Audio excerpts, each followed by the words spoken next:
Have you ever looked at a Lighthouse score of 100 and felt like a king, only to have a user report that the page takes 10 seconds to load? It feels completely random. You test it again on your fiber connection, and it is blazing fast. You test it on your phone, and it is okay. But for a user in a different country on a budget Android device, it is a disaster. Performance in the front end isn't a single number, it is a distribution of experiences. We often treat performance like a math problem with a fixed solution, but in reality, it is more like weather forecasting.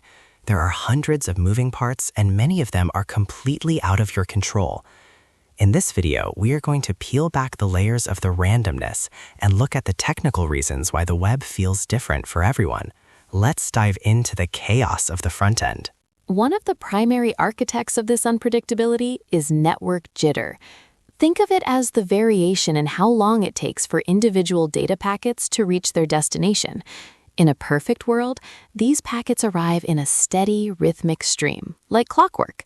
But in reality, your data has to navigate a gauntlet of routers and switches. When a router gets congested, it starts holding packets in a queue, creating that delayed packet you see here. Some packets zip through, while others get stuck in a digital traffic jam. This inconsistency is what we measure as jitter, and it's the reason why a video might freeze or a voice call might suddenly sound robotic. Beyond the network, we have to talk about the physical glass and silicon in your hand, device fragmentation. On a high-end PC, JavaScript execution and image rendering happen almost instantaneously. The hardware has the muscle to breeze through complex code. But look at the budget phone on the right. It's not just a smaller screen. It's often using a processor that is several generations behind. While the PC is already finished, the phone is still laboring to parse the same script, resulting in a laggy, frustrating experience. When we build for the web, we aren't just building for one average device. We are building for a massive spectrum of processing power, where the gap between the fastest and slowest is wider than ever. To understand why things slow down, we have to look at the browser's engine room, the main thread. This is where the magic happens, but there's a catch. It can only do one thing at a time. First, it executes your JavaScript. Then it has to calculate the layout, or reflow, to figure out where everything goes. Finally, it paints the pixels onto your screen. If your JavaScript takes too long to run, it blocks the reflow and the paint. This is what causes that frozen feeling. On a powerful device, these blocks are tiny and invisible, but on a weaker device, the main threat becomes a bottleneck, turning a smooth interaction into a series of jagged, stuttering frames. Even your own browser can be a source of randomness thanks to the state of your cache. When a user visits your site for the first time or after a long break, they experience a cold cache. The browser may have evicted old assets to save space, forcing it to fetch everything from the network all over again. On the right, we see the warm cache, powered by a service worker. Unlike the standard browser cache, which is unpredictable and managed by the OS, a service worker gives you programmatic control. It ensures that critical files are always ready and waiting.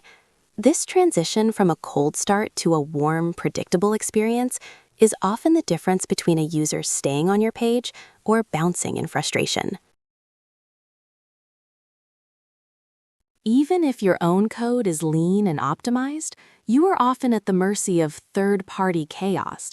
Most modern websites are a patchwork of external scripts that you don't actually control. Watch as the ad bot and tracker load into the frame. These third-party tools often compete for that same precious main thread we discussed earlier.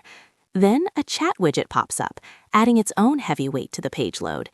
Because these scripts are hosted on different servers and written by different teams, they introduce a massive layer of unpredictability. You might have a perfectly tuned engine, but these external passengers are often the ones slowing the entire vehicle down to a crawl.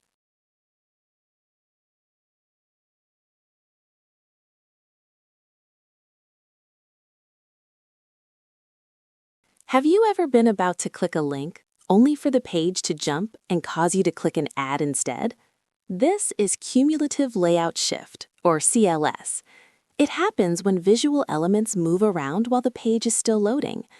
As content block A appears here, notice how it doesn't stay put.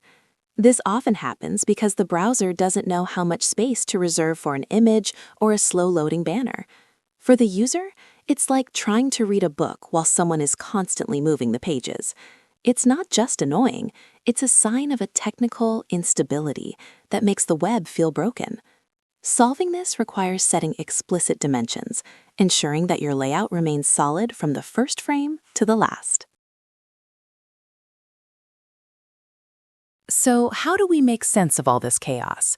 We stop looking at single numbers and start measuring reality through distributions. Most of your users might sit here at the median, experiencing a decent load time. But the real story is told at the edges, the P99 outliers. These are the users on budget devices or congested networks who are seeing the worst of the randomness we've discussed. If you only optimize for the average, you leave these users behind. True performance isn't a one-time fix. It's a continuous cycle. Monitor your data, optimize for the extremes, and repeat the process. Let's build a web that works for everyone, everywhere.